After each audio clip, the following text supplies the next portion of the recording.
नान कलिया सभी औरंगाबादी का पसंदीदा पकवान है, पर क्या आपको पता है कि कलिया के अलग अलग प्रकार हैं? ये बताने से पहले आइए जानते हैं नान कलिया की तारीख के बारे में। तारीखी शहर औरंगाबाद की हर मुस्लिम शादी या किसी भी छोटे बड़े जश्न के मौके पर खाया जाने वाला ये पकवान नान कलिया कई दशकों पहले बनाया गया था। नान कलिया ये तुगलकों ने इजाद किया हुआ पकवान है।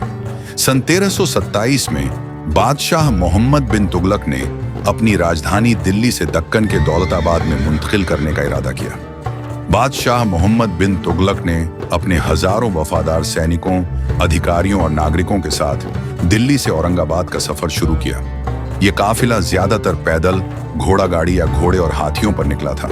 सफर लंबा होने की वजह से थकान को दूर करने के लिए बादशाह का काफिला हर 2 मील पर तंबू लगाया करता था।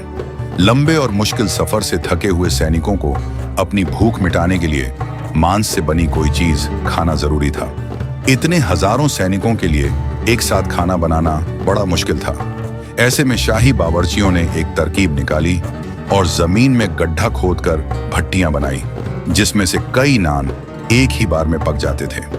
कलिया जो बड़े से बर्तन में बनाया जाता था, जिसे डेक कहा जाता है, शुरुआती कलिया आसपास मौजूद आसानी से मिल जाने वाले मसालों की मिलावट था। बाद में मसालों में बदलाव हुआ, जैसे केसर की जगह हल्दी इस्तेमाल हुई और भिलावे की चिरौंजी, जो कलिया का अहम हिस्सा है, को मिलाया गया।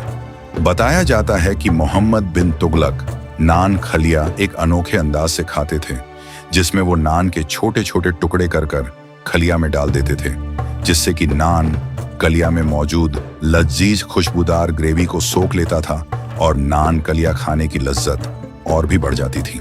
मोहम्मद बिन तुगलक की मौत के बाद भी नान कलिया खाने की रीति को नागरिकों और सैनिकों ने आगे बढ़ाया।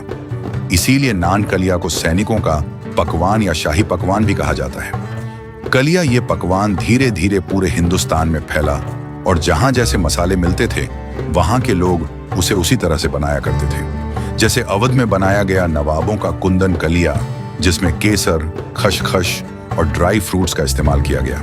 कश्मीर के लोगों ने चमन कलिया का इजाद किया, जिसमें गोश्त की जगह पनीर और उसके साथ हरा धनिया, सौंफ और खुशबूदार मसालों का इस्तेमाल किया गया। हैदराबाद का माही कलिया, जिसमें नारियल, मूंगफली, तिल और मौजूदा हैदराबादी मसालों का इस्तेमाल किया गया। आज की तारीख के बांग्लादेश में मौजूद चिट्टागोंग में बंगाल के कलिया का इजाद हुआ था, जिसमें जानवरों के मांस की जगह मछली के मांस का इस्तेमाल किया गया, जिसे बंगाल का कलिया या माछेर कलिया बुलाया गया। औरंगाबाद में भी 2 किस्म का कलिया बनाया जाता है, जिसमें से एक में दही का इस्तेमाल किया जाता है और दूसरा किस्म, जो खुलदाबाद में बनाया जाता है, में नींबू के रस का इस्तेमाल किया जाता है। क्या आपको ये सब बातें पता थी? ये हमें कमेंट सेक्शन में बताइए और ये भी बताइए कि औरंगाबाद में आपको किस जगह का नान कलिया सबसे ज्यादा पसंद है। और ऐसी ही मालूमाती और इंटरेस्टिंग वीडियोस के लिए हमें nankalia.og पर फॉलो करें, क्योंकि